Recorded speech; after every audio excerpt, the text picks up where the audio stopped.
And here we are. Good night to everybody. This is Stuka Joe coming live from San Juan, Puerto Rico. And we also have Glenn Sweet. Hi, Glenn. Welcome to the show. And we are here live. And I did announce this one. It was short notice. I mean, Stukas don't announce the attacks, right? So I announced it yesterday. And you're going to see we're going to try to keep this entertaining 1 hour. And I want to show you today a new game that just came out recently. And it's from a Spanish publisher, which I already have some of their games. And I actually purchased their games.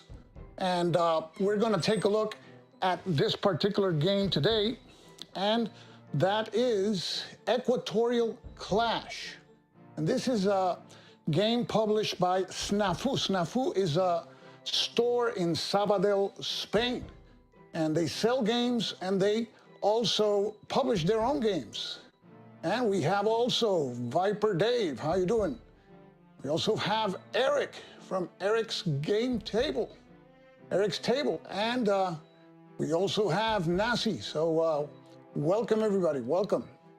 So we're gonna be showing this game, and this format is pretty new to me, so I will be adding sections, and at the end of this particular broadcast, I'm gonna throw you through some ideas of what kind of sections I would like to do. This is one of them. I call it the showcase. I will just showcase the game. Now, I've read the rules. I haven't played it, but I read the rules, and I like what I have read about the rules. Otherwise, I'm not gonna show a game that I don't like. Well, what's the point, right? And we have also with us Michael Mellon from Annapolis, Maryland, and we have Alan Salazar. Buenas noches, Alan. Alan won one of the prizes.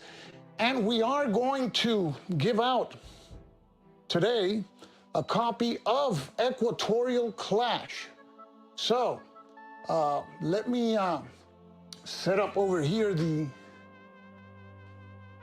okay, let me see here. I have it all set up. Give you guys the keyword. So let's put the keyword for the first giveaway. And the keyword is #Equatorial. #Equatorial. So if you want to participate, just enter #Equatorial. Spell it well. If you spell it wrong, you're out. And I like to do it this way because there could be something that we are giving out and you already have. And then I would urge you to remember the wise words of Jack Rady. Don't be a schmuck. Let somebody else win it. Or it could be that your copy of Equatorial Clash is so worn out of having played it so much. But in this particular case, it's impossible because it came out, I think, last week. So, but maybe you spilled some coffee on your game and you need a brand new copy. But this is Equatorial Clash. So we're going to be giving out this game today. So enter the keywords, the keyword Equatorial Clash, and you'll be participating. It's #Equatorial Clash. So let's take a look at the cover. This is a conflict that, frankly, I didn't know much about. Practically nothing about it. This was during a period covered by World War II, 1941, but this was between Ecuador and Peru. And it is a border war. It's a dispute over territory that is along the border of these two countries. The good thing about this game, and we will see the components, is that it brings you also, the game includes a history of the conflict. And the game, for a folio game, I think it's pretty substantial. It has a map which is half size of a regular map. I think this is 17 by 22. And we're going to take a closer look at the map. I like the style of, how do you call it, Snafu. They use like a particular retro style. And we're going to take a close look at the map and the components. And in addition, I'm going to take a look at the rule book. There's 3 sheets that double as player aids. So this is a game that can fool you, because you can believe, it's just a folio game, Stuka Joe. How deep is this game? There's a lot going on in this game. You're going to have the main front here, which is the one that is going to be represented in the war. But the main front is not the only one. There was in the Amazonian jungle, they were also fighting, and that is represented in a more abstract way. As we see here, it's a track where you're going to see this marker moving either towards the Peru or the Ecuadorian side, and then at the end it signifies a number of victory points. Negative victory points favor the Ecuadorians, positive the Peruvians. But this is, of course, just the Amazonian front. We have also another front up here, which is the front of Macará, Loja. And you have the same situation. You have the marker that begins in the central position, but then it can either move towards Ecuador, in which case the Peruvian player can score victory points, or it can move towards Peru. So you have to take into account the situation on these 2 fronts. And we will also have to take into account the situation involving the port of Guayaquil here. Guayaquil is a very important city in Ecuador, and the Ecuadorians can send troops from Guayaquil, that you see here, to the main theater of operations, which is down here. Now, the situation of this game is, the historical situation is that this border is not really a border, it's a de facto border. Since the times of Spain, since the 19th century, when Spain had control of all these areas, the viceroyalties that controlled various areas of South America didn't have defined borders, and this was one of them. So there's always been disputes between Peru and Ecuador as to who controls which bordering region.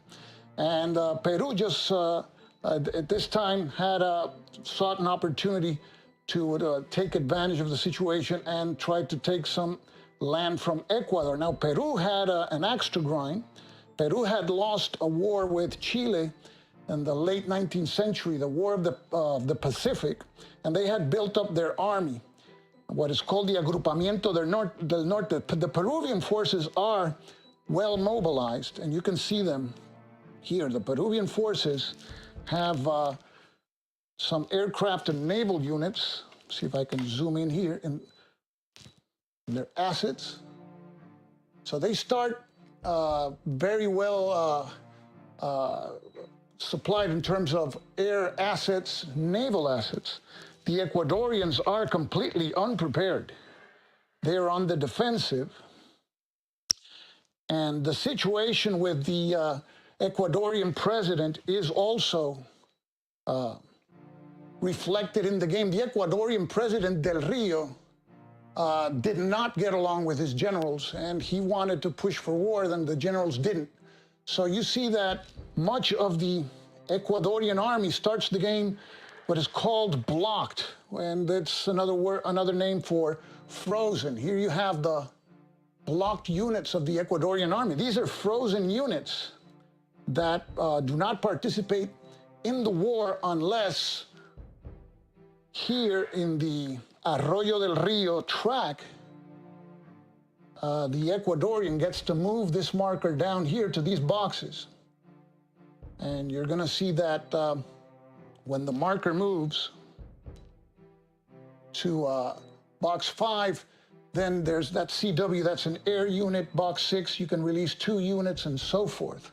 So the Ecuadorian, in order to be able to move this marker along the box, has to spend what is the currency in this game, which is action points. Now, these are 2 countries that are fighting a war with very few resources. So you're going to see that there's a number of units on the board, but you can't do everything you want to do. There's action points that determine the cost. Everything costs action points. And we will be taking a look at what you can do, how many action points you spend. So this is very asymmetrical. If you're a masochist, you take the Ecuadorians because the Ecuadorians are really, I think, the more challenging side to play here.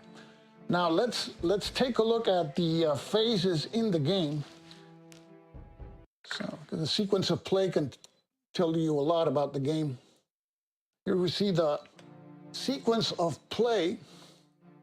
We're going to use one of these little arrows to guide us along here. And so the first phase is the political checks phase. And when we say political checks, we mean as to Del Rio. Yeah, the Peruvian government doesn't have any problems. Because Del Rio, who is the Ecuadorian president, is the guy who's really in a bind. So you always start with Arroyo del Rio checks, even in turn 1. So here's the track that we saw before, Arroyo del Rio. And let's take a closer look at the track. You see that the marker starts in that 0 box here. And the number in brown refers to victory points that you receive at the end of the turn. So here, I believe that if it ends here at the end of the turn, the Ecuadorians receive 3 victory points, but they can't mobilize their army. To receive, if they come down here and mobilize their army, it's going to cost them victory points. And at the end of the game, these are the victory point adjustments. You see here, this is favorable to Peru, adding 1, 2, or 3 victory points. And this is favorable to Ecuador. But the thing is, if you don't release units as the Ecuadorian president, you don't have much units to fight the war with. So you are caught in a bind. You have to release some units if you want to fight the Peruvians, unless the Peruvians are doing very, very poorly. So that's one consideration. Now, the other thing that can happen during the political phase is that the Ecuadorians can also receive reinforcements if the Peruvians advance into Santa Rosa. You see Santa Rosa there. Santa Rosa is in the middle of the map. And let me get call them the forceps. Here's Santa Rosa. And it's a very important city in Ecuador. And if the Peruvians reach Santa Rosa, then the Ecuadorians can release 1 of their blocked units. Okay? And if they reach Machala, which is further to the north, they can also release another unit. So that's how these units that are frozen here in the blocked unit box are released through the Arroyo del Rio track or by the capture by the Peruvians of Santa Rosa and Machala. So that would be, let's see if there's anything else in that political phase. I don't think so. Let me see now. The next step is, or phase, is the reinforcement placement. And throughout the game, the sides receive reinforcements. Let me show you the reinforcement track. And one thing which is really nice about this map, it's in the form of a newspaper. Let me zoom out here. See, here you see, it looks like El Comercio newspaper, Equatorial Clash, like the headline. And you actually have some headlines printed in Spanish here on the sides. So it's adorned with headlines, and but it's a fully functional gaming map. And the artist here is Niels Johansen. And so he did the artwork for the other two games. And we have also Jorge Ruiz, who I know. If you win the contest, people are going to think this is rigged. So let's see what happens. Okay, and let's see. This is an area controlled map. This is not, even though you see points, but the points that you see are for railroads and roads. So but it's an area map. And you have here, for example, a railroad that goes from Machala to Santa Rosa. And it's important for a form of strategic movement that we will also discuss very soon. So it's an area map. Okay, so let's continue here. We have the reinforcement phase, and the turn record track is up here. And we can see, for example, we see the turn marker here. And here you go, this is turn 2. In turn 2, the Equatorians receive a unit of the National Guard. And this is, I believe, the threshold of victory points needed to win, or something like that, I think. Or not so sure about that number there. But this is the turn record track, and you see the pieces are already set up in the turns that they enter. There's not a lot of reinforcements. They go up to turn 5, but this continues all the way here. And we have the last Peruvian reinforcements entering in turn 7. So that is basically the reinforcement phase. And then after that phase, we go to the next phase, which is the action points assignment and then impulses. We first have to determine the number of action points. Like I stated before, action points is the currency in this game. And the way you determine action points, and I'm looking for the player aid that tells us the formula so that I don't have to recite it from the top of my head, but let's, I'll check it in the rule book. It's here in the rule book. It's not complicated at all. The way you determine action points is that you roll 1d6, right? And it's the result of a 1d6, and you can add 1 or 2 that you can save from the previous turn. And for the Ecuadorian player, it's the action points indicated in huaquillas or arenillas. So here we see one of the Ecuadorian towns, huaquillas. It's the action points there. I believe this is the action point 1. So if they hold huaquillas, you add 1. And arenillas is over here. And let's see if I can see there it is. It's also 1 for arenillas. And that's for the Ecuadorian player, if he controls them. For the Peruvian player, if he controls Arenillas and Santa Rosa, or the Peruvian player, they indicated, so Arenillas, if the Peruvians control it, they add that point there. And that's why you see, if you look at it, it's half red and half purple. So it's, I think the red counts for or purple for the Peruvians.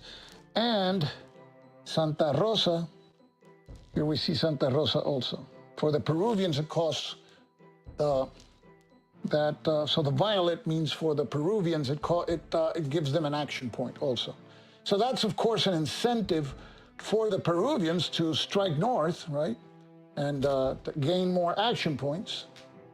So the number of action points is going to be uncertain always, because you have to roll a die. So you can assume that situation is bad on the map, you're going to get few action points, but maybe the other guy rolls a 1 and you roll a 6. So this is an element of uncertainty, and I like uncertainty in our games. If you remember the old Avalon Hill days, you could move all your units. They always got where you reached the spaces you wanted. The only uncertainty was combat. Here we haven't even reached combat, and we have uncertainty as to the number of action points. So we determine the number of action points, and then the next phase is this one, impulses. This is an impulse game, which I also like, because it's not a game where, oh, you move all your counters and I'll do something while you move and then I move mine. No, it's impulses, back and forth. So the game plays pretty fast, and the Peruvians always go first. But here's how the impulses work. You spend action points, but you can only spend action points. Let me see, here it is. You can only spend action points of one category. There are 4 categories of action points: strategic, operational, tactical, or command action points. So let's take a look at a player aid that summarizes this very well. I really like the player aids in this game. They're very, very clear. So let's take a look here. We have available actions, and here we see, for example, the strategic actions: rear guard move, which is a form of like strategic movement where you move over controlled areas. You got transport, and transport here applies only to Ecuador, and it refers to naval transport. It's bringing those units that we saw from the box, the Guayaquil box, over to the main front. And then you have the other strategic action is on the other fronts, which are the Amazonian fronts and the call it the Macará Loja front. So the key is that you can only spend in one category. So that's the strategic actions. Then we have the operational actions. Let's zoom in. There you go. The operational action, we have movement, standard movement. And you see there that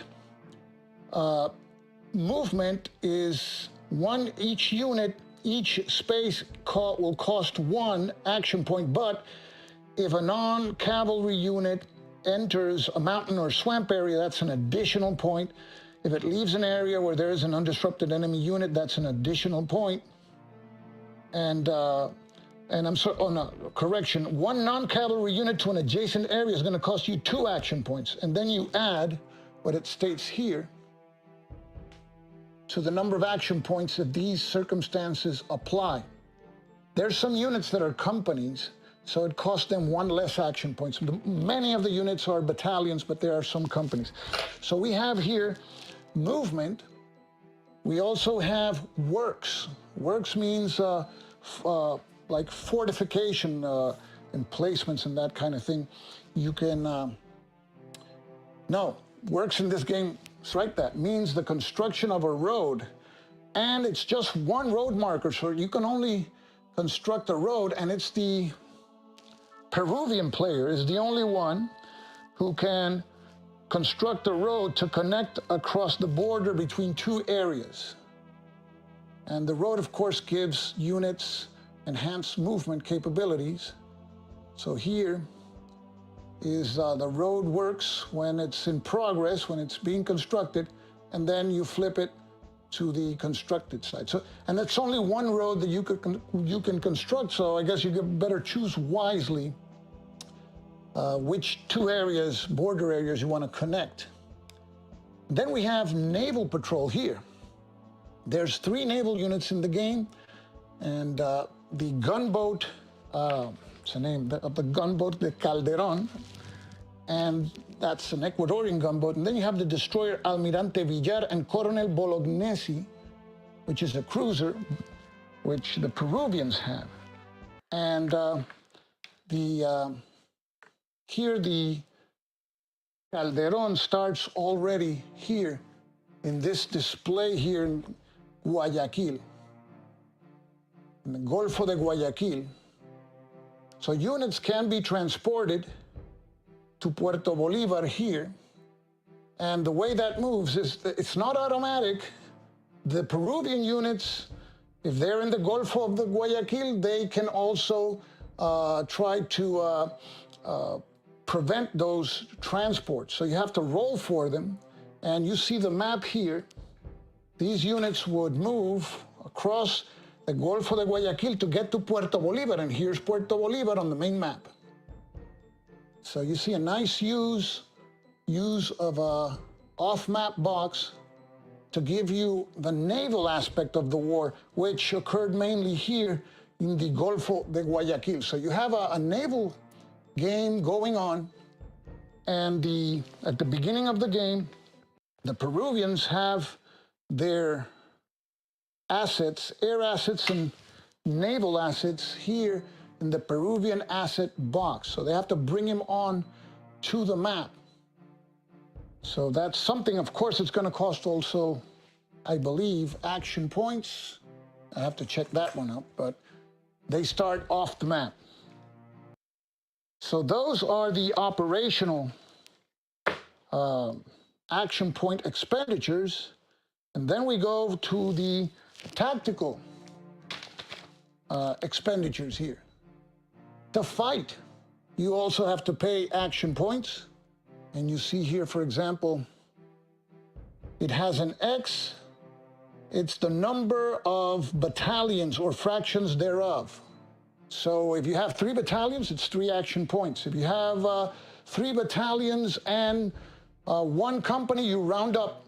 So it's 4 action points. Companies are rounded up.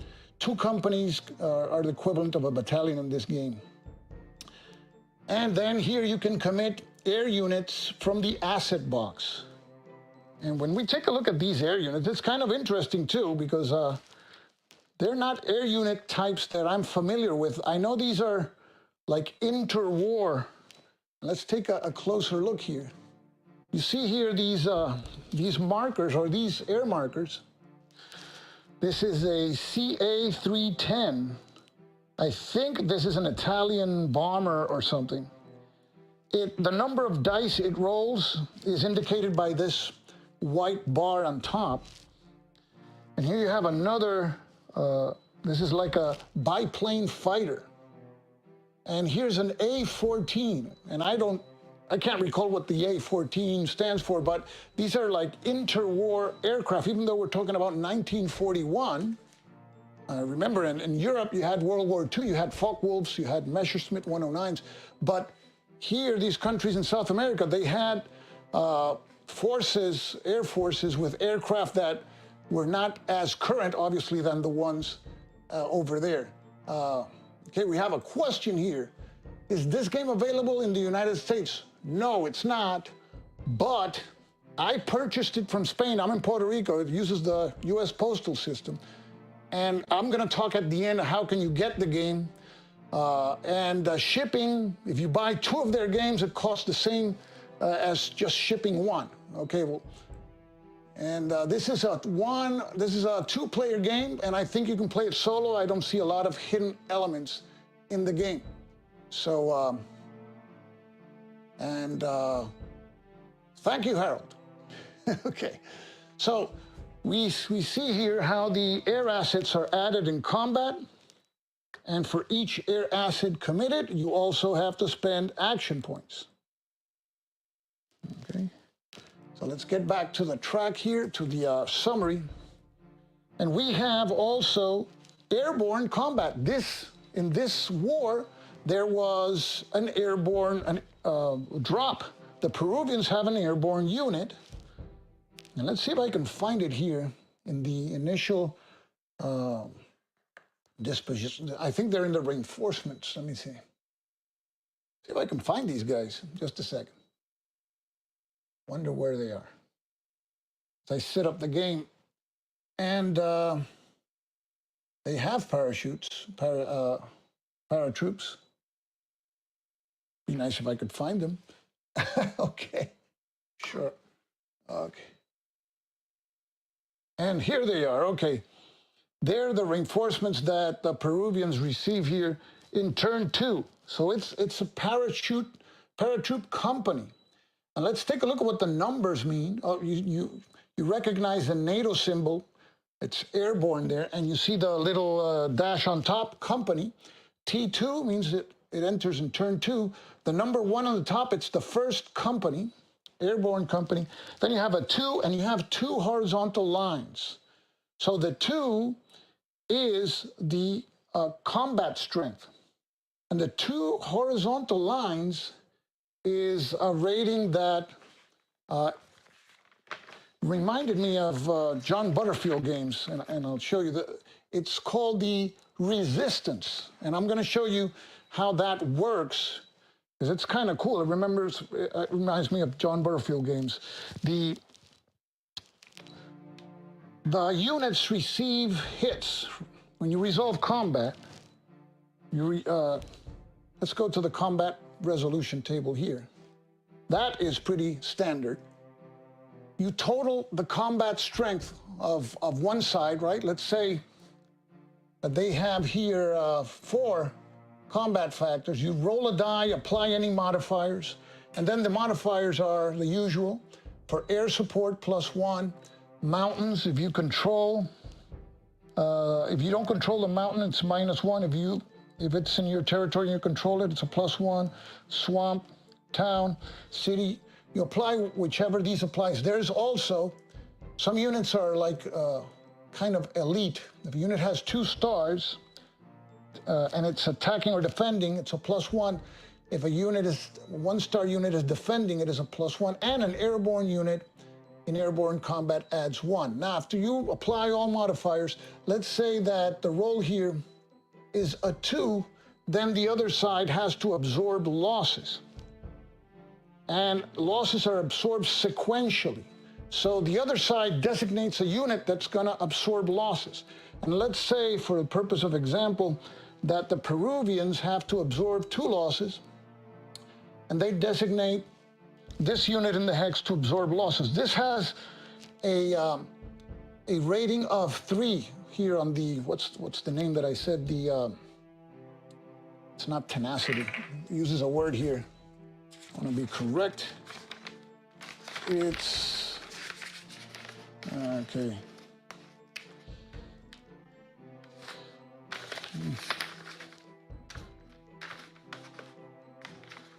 It is the, where is it here? Resistance rating, not tenacity. Okay, resistance rating. So you check the resistance rating. Oh, here it was right in my face. So if it's 2 hits, it's the same as its if it's the same as its resistance rating, then this is what happens: is the unit is undisrupted, it disrupts, meaning that you flip it to its disrupted site and it has to retreat. And if it's already disrupted, it is eliminated. In this case, this unit has a rating, a resistance rating of 3. So it's less than its resistance rating. So that means that you can choose to disrupt or retreat the unit. Now, this unit would have been already disrupted like this. Then, of course, in this case, if this unit would have been disrupted, it would have been equal to its resistance rating. It would have been eliminated. See? So a lot depends on this resistance rating. A unit can be large but not have a lot of resistance. So that's a really cool factor there to take into consideration, because you designate which units take losses in the game. So you got to be careful when you apply losses. So that is the combat system, and the combat occurs within the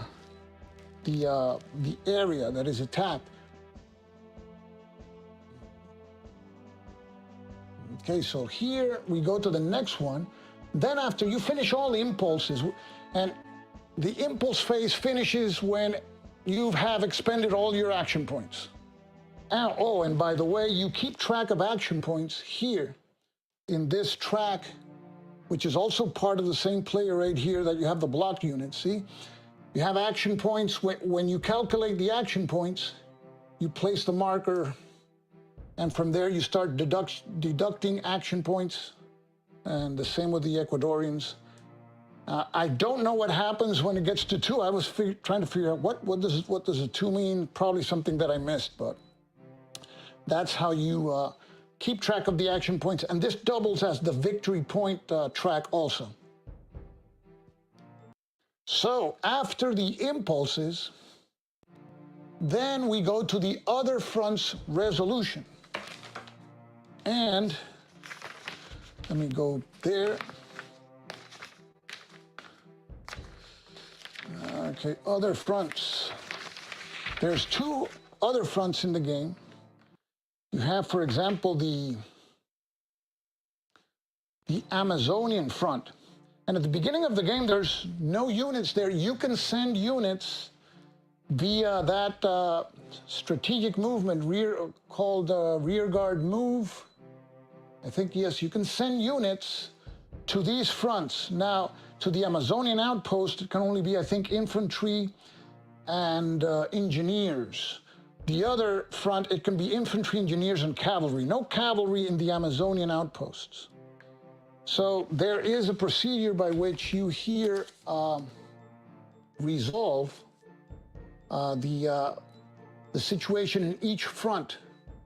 The players calculate the number of Peruvian strength points minus the number of Ecuadorian strength points. Of course, here it would be 0 to 0, and then we would go to the other front's resolution table. And that is in this other player aid. It's right next to the combat results table. Let me just show you. Here's the combat results table. So here we roll a die. So if it's 0, you see, let's suppose they roll a 6. 1P means that you advance the marker 1 space towards the Ecuadorian end. So that's a result favorable for Peru. And if it's and 1E, it would be 1 space towards the Peruvian end. So that's the way you resolve the other fronts. And of course, if you send units to those fronts, then you got more chance of advancing that marker. And you see that the marker can go this way towards Ecuador, and this blue sign means that at the end of the game, if it ends here, the Peruvians earn 1 victory point. If it stays where it is, it's a -1, which is good for the Ecuadorians. Negative victory points is good for the Ecuadorians. And if by any other chance it advances towards Peru, it's even better for the Ecuadorians there. So that's the Amazonian outpost front. And we have here the other one, which is the Macará Loja. It begins here at Veracruz. Let me zoom in there. Yep. Veracruz, which is the center spot. Then it can go towards Ecuador here, in which case the Peruvians can earn up to 2 victory points, or it can go towards Peru, in which case you apply -2 victory points, which that favors the Ecuadorians. So that is the other fronts. And then you go to the victory point tally. Certain victory points are tallied per turn, and others are tallied at the end of the game. I'm not going to go into the specific details, but that's the way it works. And then you reach the end of the turn, and if it's not the last turn, you go again. Now how does the game end? That's the other thing I like.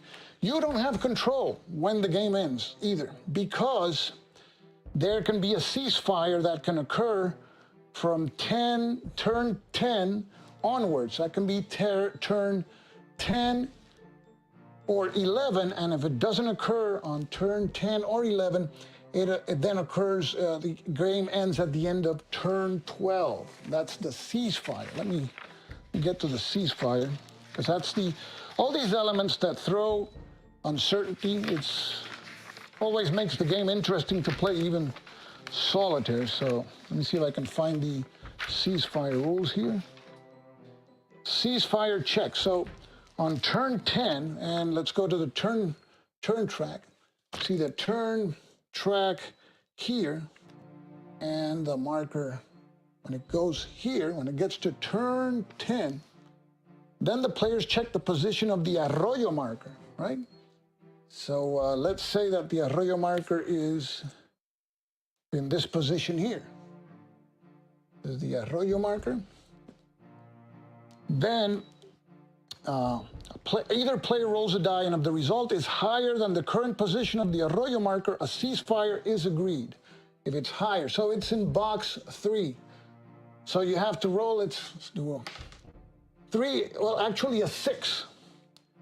A result of 6 always prompts the ceasefire, okay?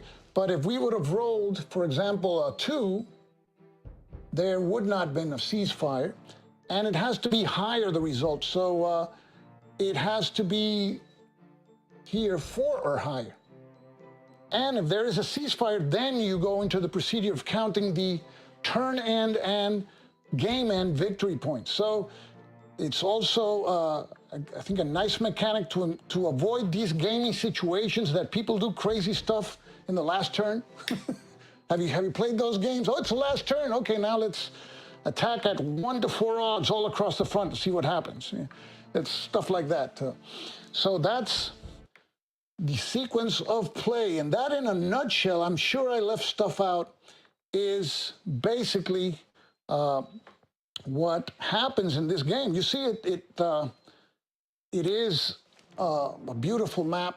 There's a lot going on the map. From my standpoint, that I like to do videos on games and playthroughs, this is like a Hollywood set with a lot of different sets. You got the main map, you got the Arroyo del Rio track, you have the Guayaquil inset map there, and then of course you have the Amazonian front over here. You have also the Macará, Loja front there, and then even the player raids are good looking too. See, you have here the frozen units on one side, the tables and everything, and the components. I think the player aids do a fantastic job. This is the cover of the game, and the back doubles as one of the player aids with the combat resolution table there, and then this other one here that we saw the expenditure of action points. When you flip it, has a summary of the units, what they are, what the numbers mean. So it's really, really nice, really well done. Oh, here we have the air combat summary. There can be air combat between the units, and in this game, there's just 3 air units on the Peruvian side and 2 maximum, I think, on the Ecuadorian side, but you can have air combat. Stacking in this game is unlimited. However, it penalizes you. The more units you have in a space, their combat strength is reduced, and their resistance also. So no killer stacks here. And then here is a refit check, which is a way to recover from disruption too. So you have also a guide here, a terrain key. This is so well done. I'm really surprised, because we tend to look at folio games and we go, yeah, I'll pass on a folio game unless it's a topic I really like. This is a topic I know nothing about, and I make a disclaimer. We're going to give out a game today, and the other copy I bought myself, and the other games I have from Snafu I bought myself. So that is Equatorial Clash. Equatorial Clash, and I hope I could convey in essence what the game has to offer. So let's go now to, okay, we got a question here before. Yes, let's see. So combined forces, air, sea, and land. Yes, there's political, there's everything, a little of everything here. in a folio game, 80 counters. Now, the only thing that I found in the game that I wish was different, the counters are a bit on the thin side, but that, I mean, that I guess Snafu, the more games like this they'll make, they can improve on that. One of the first game that they came out with has sold out, which is Ambon. That's the one that is over there. You see it there, Ambon. That one sold out. They have Santander available, and of course now they have Equatorial Clash. So let's go to the first giveaway of the night with Equatorial Clash. Okay, so let me share the screen, and this is gonna be a little odd because I gotta bring the, okay, share the screen. I'm gonna share this screen. And everybody has placed here the, okay. Let me see if I can blow this up. It looks bigger there. You can see it there. Okay. So we have, everybody has placed the keyword, hashtag Equatorial. So let me go to my desk, and we have a total of 14 entries. Okay, 14. So nobody else is interested? Well, before I forgot, I have to pass the video of the rules for the giveaway because I can't ship this everywhere. So let's take a look at the giveaway rules, and we'll be right back. Participation is limited only to individuals in the United States and Puerto Rico. To participate, write the keyword shown during the live broadcast in the comments section. One winner per prize will be selected randomly during the broadcast. Within 24 hours, the winner must send an email to stukajoe@gmail.com stating the winner's YouTube handle and shipping address. An email with a verification code will be sent to the winner, and the winner must enter the verification code in the comments section of the giveaway video. Upon winner confirmation, the prize will be mailed to the winner's address. Okay, so we got the rules set. So let's see who wins. We got 17 entries, and here we go. And the winner is, it's Brian Gast. I hope I didn't massacre your last name, Brian. Brian, congratulations. So just write to me in 24 hours. Give me your YouTube handle and your mailing address, and I'll send you the confirmation code. You just place it in the comments section, and that will be on your way. I will be shipping the game tomorrow I will be shipping the game if you give me that information as soon as you can. So thank you so much for participating, and everybody, thanks for participating. So let's now stop sharing the screen, and we're back to here, Equatorial Clash. Now, I intend to do more of these broadcasts, and I'm working on sections and ideas. Of course, this would be the type of showcase, a presentation that I would like to have like the designer or the developer. And for that, I'm working right now on getting the audio for the guest right, because I have to be able to listen to the person. So I'm working on that, and hopefully in the future you'll see videos like this with somebody commenting. And I also want to pick your brains as to ideas of particular sections for the game. So let me share here some ideas that I have, and you may come up with some other ideas. My whole philosophy with this is that it be entertaining. It lasts about an hour. Right now we've been going for 52 minutes. But it should last about an hour 20 minutes. I don't want to drag it too much, and that it be helpful, that you can consult this video a year from now if you're interested, for example, in Equatorial Clash, and it will be helpful. It won't have too much dead time. It will be entertaining. So it's combining production values, but in a live setting. Basically, that's what I want to do. So some ideas that I have are, one is I call it Wargaming Brain Farts and Ruminations. For example, if I announce one of these videos, I can announce one of the topics we're going to talk about. For example, I'll give you an example right away. You've seen that I've been doing videos. I'm doing videos now of A Most Fearful Sacrifice. That's a game designed by Herman Luttman.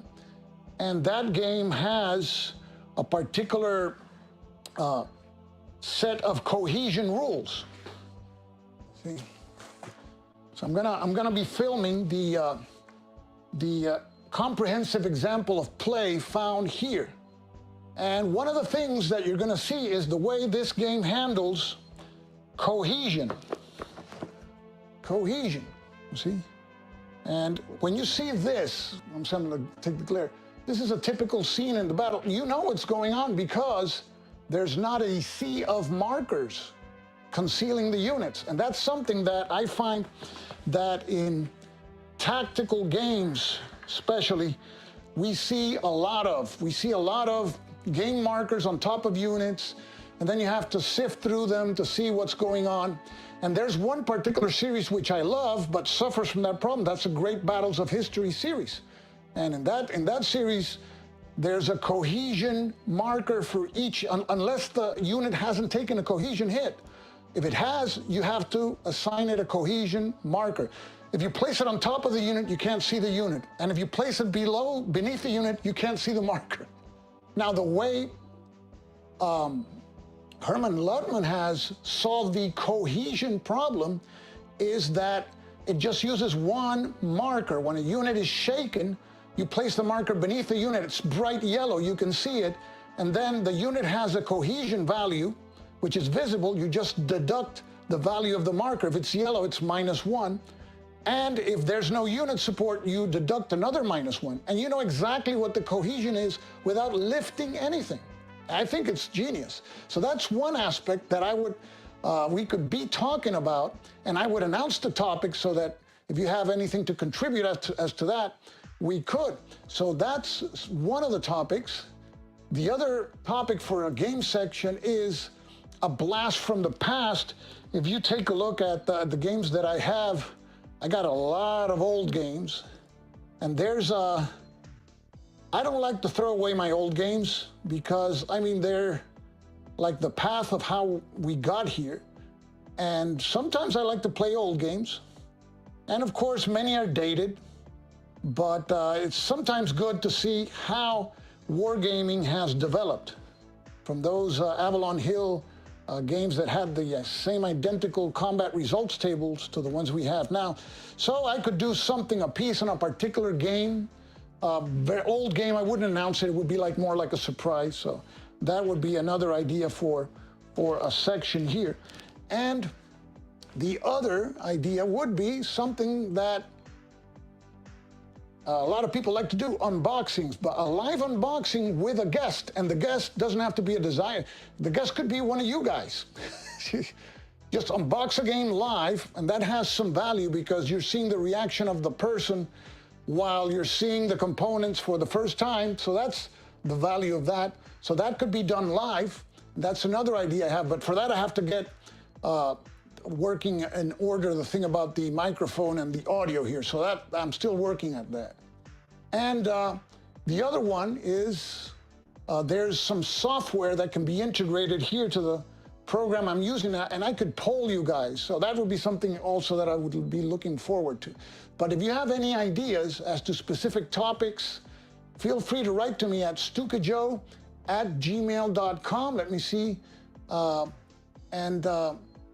I would gladly, listen to anything that you guys have to say. Now, let's go to the second. I haven't published we're going to give out a second prize here. So let me, where is it? Okay, here it is. Okay, we're going to give out another copy of the CDG Solo System. Okay, so let's see. It is here. So here's the CDG Solo System, Volume 1. And let me get out the email address. So this is a system that helps you play certain CDGs solo. You play to the best of your ability with both sides. I hear that a lot of people like it. I should try it one day. Maybe I'll try it one day. No, I'm just kidding.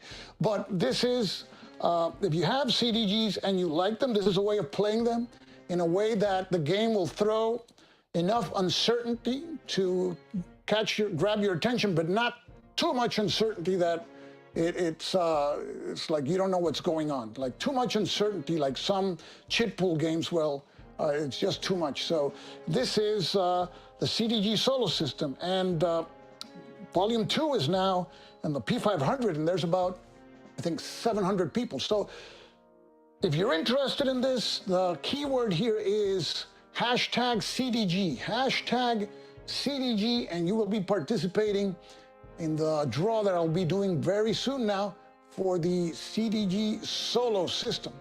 So place your comments there. And I have like 3 or 4 more of these games. So now let's talk about what's coming up next on the channel. I did a line of sight video, and you're probably going, man, who does a line of sight video? It was really an excuse for 2 things. First, to make a video showing that beautiful Rick Barber map up close. It's a beauty. I mean, you can spend the whole night watching that, taking a look at that map, the detail and everything. It's just a beauty. And the other reason was that I'm filming the video in a different way, and I didn't want to start with a huge video, so I said I'll do that line of sight video first. And it's a way that allows me to make the video quicker, edit it and everything with transitions, and you saw the little arrows. So I like to add those arrows too. So that was the second excuse. Now, this week I'll be working on the extensive example of play found in that particular rule book. And I like to do example of play videos because, first, sometimes you don't know if you want to get a game, buy a game. And you can download the rule book, read it, and you still, you kind of have an idea what the game is. But a video shows you the procedures, the movements, one by one, of what happens in the game. And then I think it's a good tool for people to judge, yes, I like that game, or no, I'm not interested in the game. So that's the whole purpose. I still get comments on extended example of play videos I did like 8 years ago for D-Day at Tarawa, what's the other one? Triumph and Tragedy. They're very useful. They remain useful because they are always relevant if you want to learn how to play the game. So I'm going to be making that example of play video. That should come out sometime next week. And I may do another bomb run next weekend, depending on if I have time or not to prepare and how things are going. So we still got here 26 people. We've been going out for an hour, and I really appreciate your sticking around here. So we have Howard here. Thank you, Howard. I appreciate it. It's I like if to help out whenever I can to make the games more enjoyable. And we have here smash the like button. Yeah, if you want to smash the like button, sure. And we have Glenn. Guns of Gettysburg. I have that one. That's in my collection, Hall of Shame. I haven't played it yet. Yeah. So, okay. Yes, I think a video does wonders because, I mean, the company will tell you it's a fabulous game. I usually don't tell I like the game or not. I show you how the game plays because, you know, there's a lot of flavors of games. Some games, some type of games I'm not interested, but you may be. So I just show you how it works, and you guys, you know what you want. So, okay, so let me type in the we're gonna do the no, not the draw again. Let me see here. Okay, I'm gonna give me just a few seconds to put in the one for the CDG. I forgot to. You guys are gonna have to write CDG again. Don't write it yet. I'm sorry about that. I should have put that first there. Okay. So, CDG, choose broadcast. Yes, now. Okay, we got 9 entries for CDG. Okay, in case of doubt, write it again. CDG, hashtag CDG, and we will be giving that soon. So I still have to find out a way of entering that info quicker. So we have 9 entries for the CDG. We got Tony's board life. Tony's here. Let me see. Oh, you were the one who said smash the like button. Okay, thanks. Okay. Okay, we got Alan here. Yes, Avalon Hill, SPI. You know, we used to complain Avalon Hill made 2 games per year. Now we complain that there's just too many games and we can't even cover. And there's games being made in everywhere, Germany, Spain, Italy. So, and in the United States, there's a lot of companies. So it's, there's a lot for everyone and there's a lot of taste there. So, and the music, thank you. I like to compose music for the videos, and that's in part, I gotta thank YouTube. YouTube will hit you with a copyright strike like they did for my first B-17 video. Thank you, YouTube. And then I said, well, you know, might as well do my own music, and that helps you grow a little bit. So all the music that you hear in the background, I can't hear it here, but I put music in the background to drown the crickets and the little frog-like creatures we have here in Puerto Rico that are very noisy. So I hope you like that music and the music in the intro. And by the way, before we do the draw, there was something I wanted to show you. I did an intro for Equatorial Clash, and I should have shown you. So give a little bit more time for people to enter the CDG giveaway.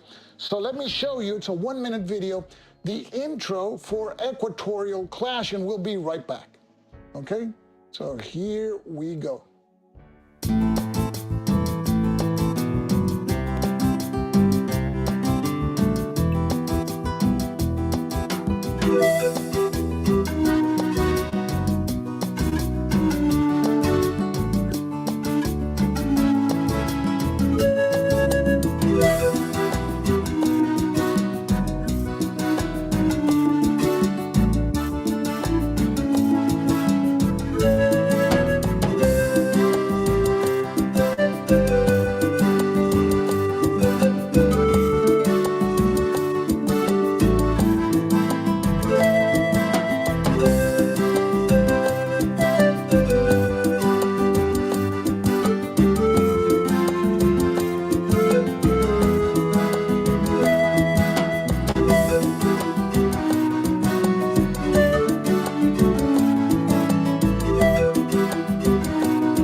Okay, that was the intro for Equatorial Clash. So now let's go with the giveaway for the CDG solo system. So let me share the screen once again here. And it's this one, so let's do that.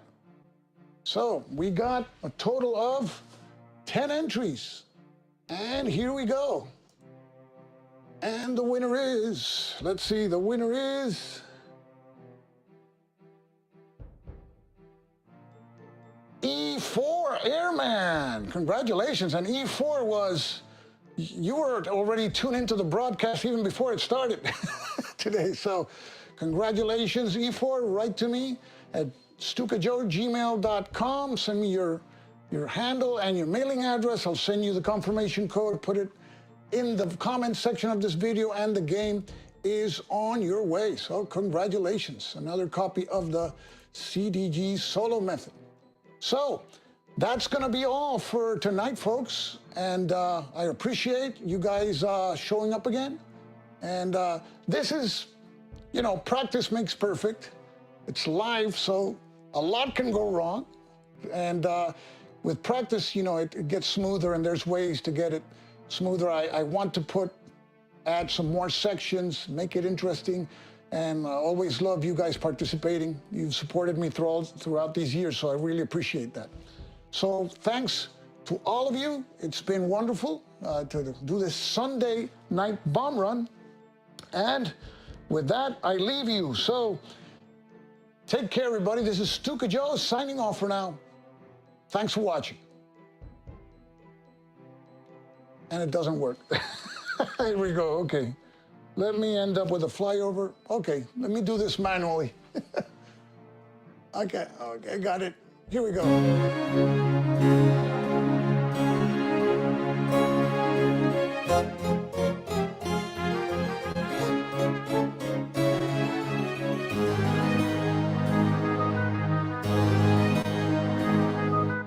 Thank you.